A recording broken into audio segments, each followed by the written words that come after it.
2020 Schooner Fall Classic. The University of Oklahoma women's golf team hosting this annual event. Final round coverage from Belmar.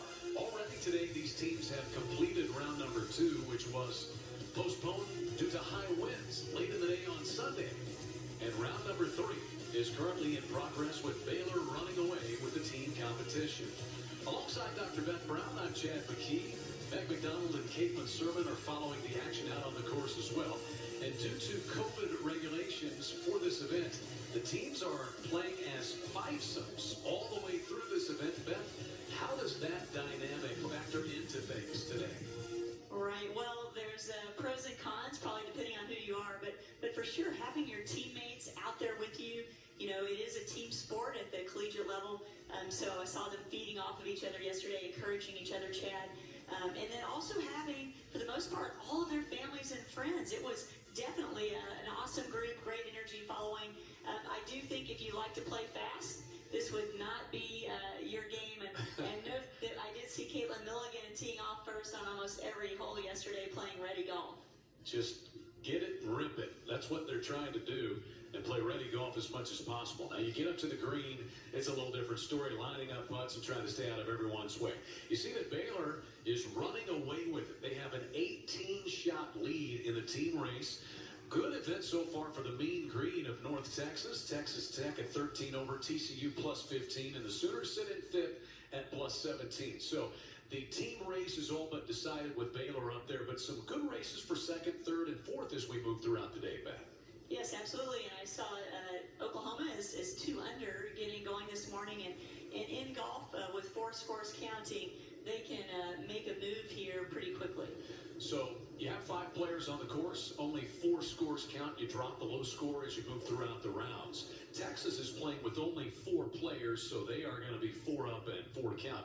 And Arkansas State has had a little injury this morning as well, so they are 4 up and 4 count today as one of their players sustained a little minor injury in between rounds 2 and 3 and unable to go today. Yeah, so a little extra pressure on those players. But again, in golf, you're used to every stroke counts no matter what. And so the girls playing at this level, they're going to be able to deal with and adjust to that, Chad. So let's take you out to the par 3 17th. So this is Audrey Tan of North Texas and her opening tee shot. See Audrey 1 over par, and that's just barely going to roll into the French. Take us through the setup on this course. Normally, the ball would be rolling from screen right to left as it flies through the air, but with the shift in winds, how's the wind impacting this lovely little par 3? Right, well, this hole is actually a bit protected. You can see the trees there on the left, Chad, but just depending on their ball flight, if they're keeping it down, shouldn't affect it too much as it will on many of the other holes. That was actually a really great shot that she hit there. This is Patricia Sinalungan, junior from Manado, Indonesia. Through the Team All-Conference USA a season ago. Right, you can't see, I do think I see 3 balls to the right there, Chad. That would be some of the wind with just the one so far over to the left. It's a protected tee box no matter what the wind direction is. You really have to pay attention to that flag stick up ahead, right? Yeah, absolutely. One thing that is interesting, they are playing the same pin placement because with the season play yesterday and picking back up this morning, they do have the same pin placement for all 3 rounds this weekend, which is really unusual. So they know where that hole is. Well aware. Yeah, you could not change pin placements in between rounds yesterday. You just basically got a bite to eat, went out and played your second round. And as you said, because they had to resume the second round today, well, there was no time to change pin placements between rounds 2 and 3 today. So a lot of interesting dynamics to this event.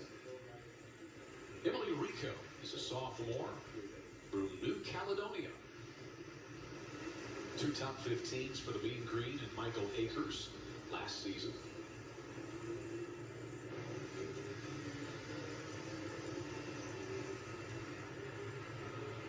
See some ball marking going on there. We're going to see a lot of that today with 5 people on the green at once. That tee ball close. It's out within about 6 feet, so the best we've seen so far from Emily Rico. Yeah, that's a great shot on this hole with that wind and that pin position. Next up is Katie Finley, junior from Oklahoma down by the Red River, and Ardmore, Plainview High School, and she's a transfer from Texas A&M, where she competed 2 years ago.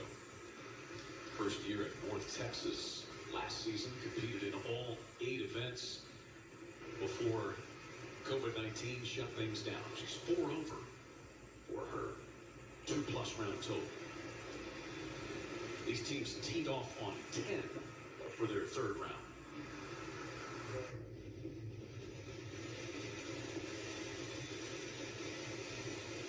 Be just off.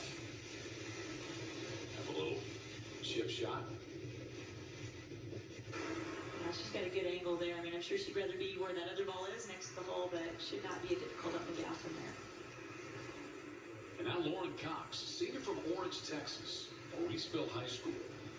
Her 5th season at North Texas. She was one of those who took advantage of being able to play another year because of COVID-19. Was an at-large NCAA individual qualifier last year. This is the most decorated player in program history. She's got a good tournament going here, 1 over.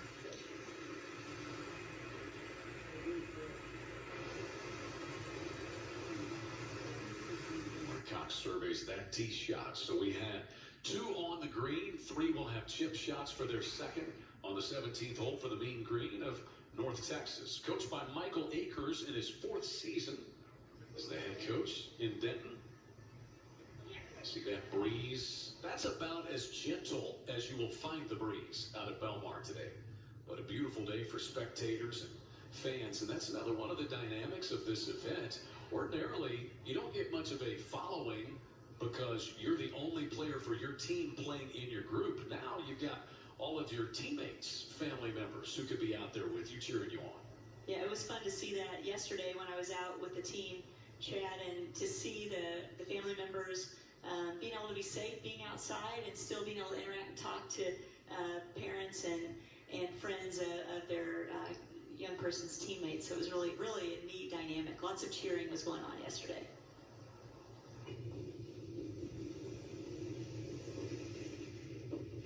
So the mean green make their way up to the green here on 17. This is Katie Finley and her chip shot. Solid. She'll have about a 6-footer for her par. Right, leaving it beneath that hole. So again, should be a pretty straightforward putt from there. Nice tight lies around the fringe here at Belmar. Beth? Yeah, I mean, well, the course is in beautiful condition as usual, Chad, and those are the kind of lies, though, the ball's still sitting up. You know, they like it. They're going to be able to get that ball to check up nicely from those tight lies. I know my dad doesn't like the tight lies, but most of the better players do.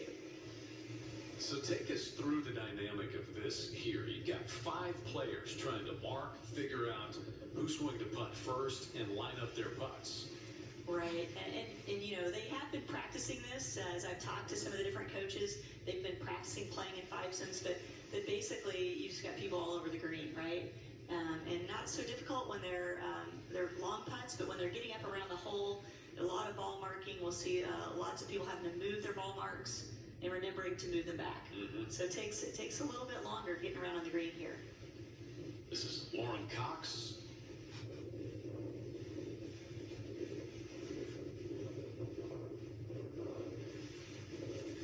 Long birdie attempt.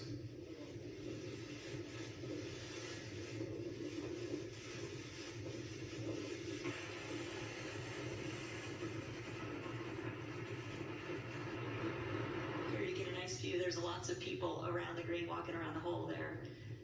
Again, trying to just stay out of each other's way and not step on each other's line.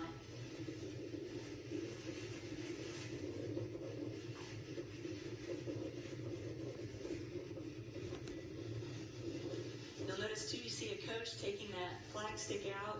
The players are not allowed to touch the flag stick this weekend, Chad, just the coaches. I was told with a towel, not sure, didn't see the towel there, but maybe that's gone away with the wind as well. Possibly. So here's Lauren Cox. Her birdie try. What she got here, Beth? Yeah, it should be just a little bit downhill.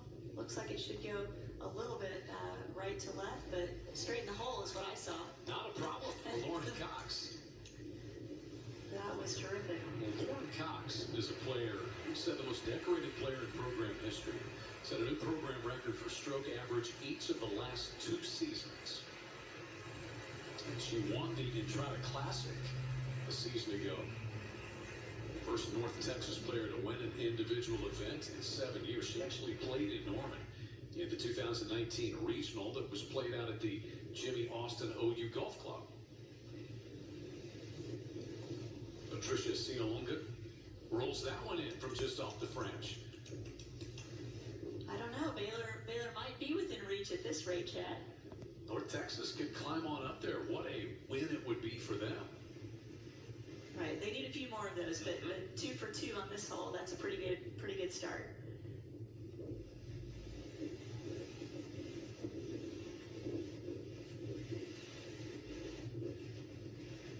They are using carts as well. Don't have fivesomes out there walking. Yeah, that's a little bit different for most of the girls as well, Chad. That one just catches the right corner and drops.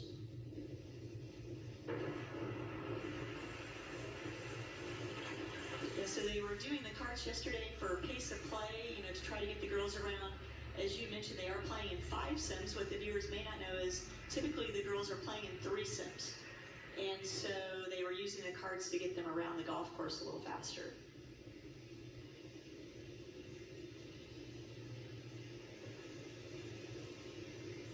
So Emily Rico for her birdie.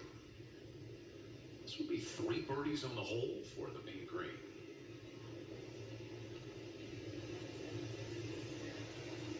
Indeed, the 17th, very productive for North Texas. Well, that's impressive. I mean, they're playing this hole at 180, so that's not chump change. And so 3 birdies out of 5, that's pretty impressive.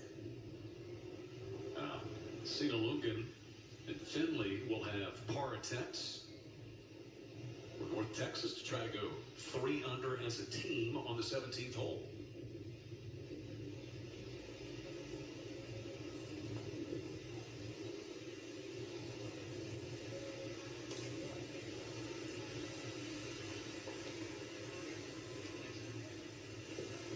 The good news there is that they won't have to count that score on that